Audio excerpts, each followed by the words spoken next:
Johnson looked down on the right side, flicked him with a whip, and he's still holding his ground in front of Kingston Town. Drew away now. Kingston Town drew away and won by about 3 lengths to Red Kilter. 150 to go. Rough Habit drew away from Ray's Hope. He's a length in front of Ray's Hope. Castletown into third place. It's going to be an all-Kiwi finish, and Rough Habit's going to win the Derby. Black Caviar is the leader. She got away from Hayless with 100 metres left to go. Start number 13.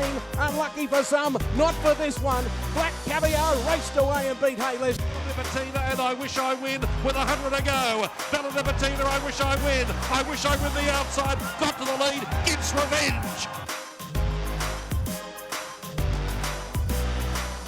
Beautiful Queensland, it's Derby Day and also a Group 1 sprint, the Kingsford Smith Cup. There's so much to look forward to.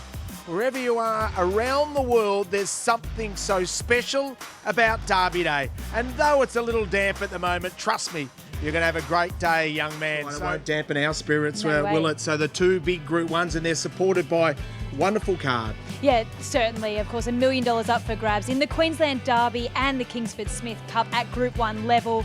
But does not end there with the Sires Produce Stakes leading into a JJ Atkins for the 2-year-olds, the Fred Best Classic, Queen Elizabeth, and don't forget at Rosehill Gardens today, the Lord Mayor's Cup over the 2,000 metres. It's not a typo. There's 2 Lord Mayor's Cups. That's right. One in Queensland, one in Sydney. What's happened to Caulfield? Why don't you have one today? It would make sense. But one of our features is this great sprint, the Kingsford Smith Cup. These star mares who are Group 1 performers, Benedetta and Jolie Star, up against 2 warriors. Yes, and of course there's another 2 Group 1 winners. There's 6 individual Group 1 winners up in the Kingsford Smith Cup, and you're going to have to be pretty tough and fit, I think, to get through the conditions today, Richo. Rain, go away, Emma Friedman. Welcome to you.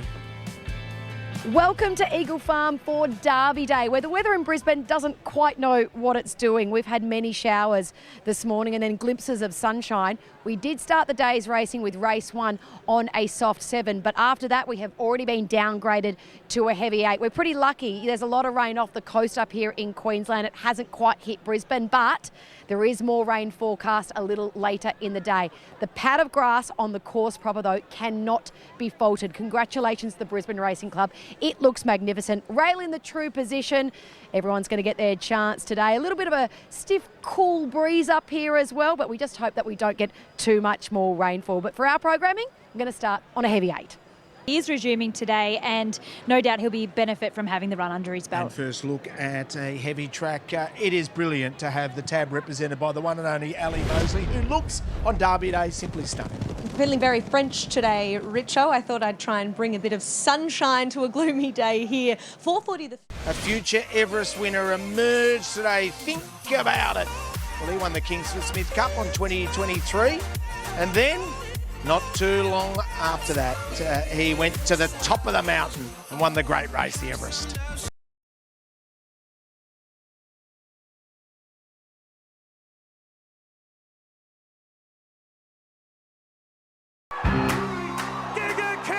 Giga kick down the outside, wins the Everest. Giga kick's got to dig deep now. He's digging deep, and he's going to win the 10,000. But it's Private Eye surging away, back for a stack and bolts in. The band is back together, Nash and Private Eye, and he gets the absolute best out of him. And here comes Benedetta, and he's coming away for a dominant win.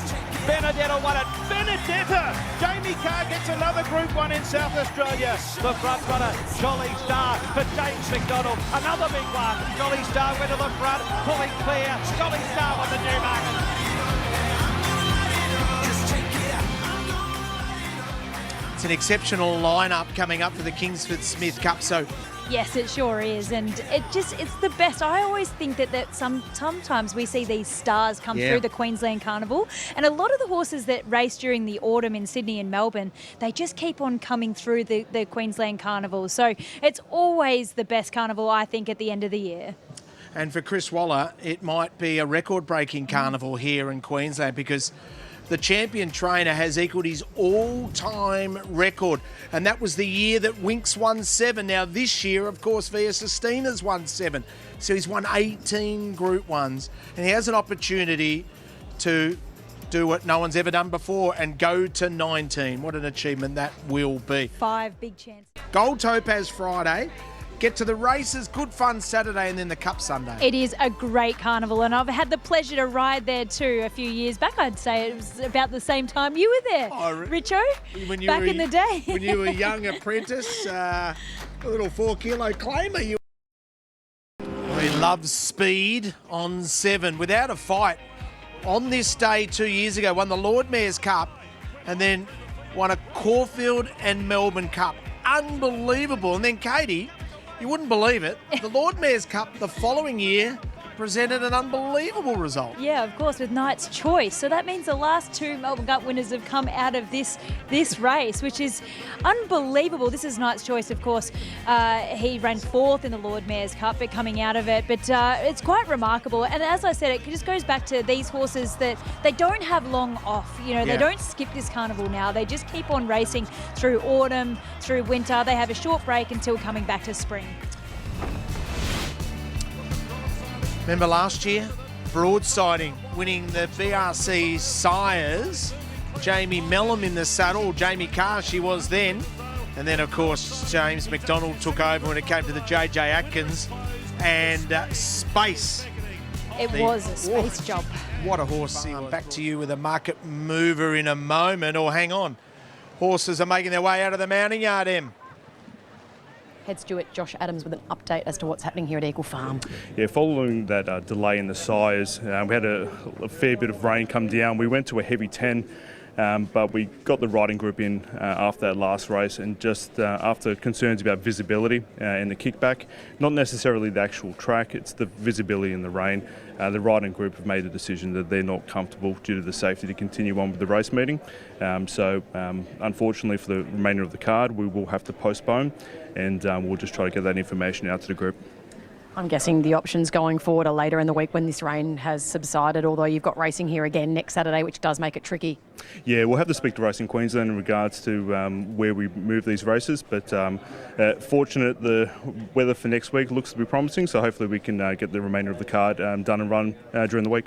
Thanks for your time. Thanks very much. So Josh Adams there telling us that the meeting here at Eagle Farm has unfortunately been postponed. They will work with Racing Queensland over the next couple of days to reprogram those postponed races, including the 2 Group 1s in the Kingsford Smith and also the Queensland Derby. Good on you, Em. Thanks for that latest news. So that did seem inevitable, didn't it? So we'll let Em, who will no doubt find out. So the considerations, Queensland Derby, do we move that to Oaks Day now?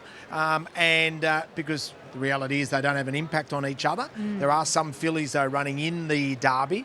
But then also that Kingsford Smith, if they move that back a week, then it makes a week turnaround into the Stratty. However, that's still okay. Yeah, of course. And how about the 2-year-olds into the JJ Atkins, of course. Yeah, so there's a lot to play out, and the Brisbane Racing Club will no doubt have their work cut out for them trying to place this meeting, but hopefully the weather clears up for the rest of the carnival. So the Fred Best Classic, of course, that you win and you're heading towards races like the Stratty, so that'll be another consideration. So repeating the news, Eagle Farm abandoned due to the track condition. We got all the way down to a heavy 10, and it just became unsuitable for racing, because at the end of the day, it's about the health and well-being of the thoroughbred and everyone involved in the industry, led by the jockeys as well. Yeah, of course.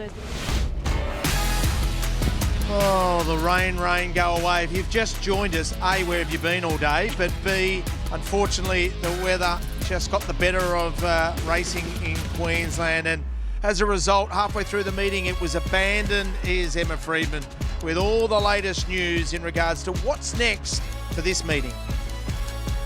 Joined by Carl De Croo, the CEO of the Brisbane Racing Club. Unfortunate that we've had to postpone the meeting, but I think the solution, and I know a lot of the industry participants as well, are really happy with what's going to happen over the next week or so. Yeah, I think, Emma, like with anything, we need certainty when we make these decisions. Obviously, no one likes to lose a Group 1 meeting like we've done today, but safety as always is paramount in these decisions, and when the jockeys can't see, we can't race. So look, the track itself I think is actually handling it pretty well, so I think that gives us a lot of confidence. Obviously we've got big meetings ahead with the Oaks next Saturday and then Stradbroke the week after. So what we are going to do, we try and make something out of it. So we'll move the Derby and Kingsford Smith both to Saturday next week.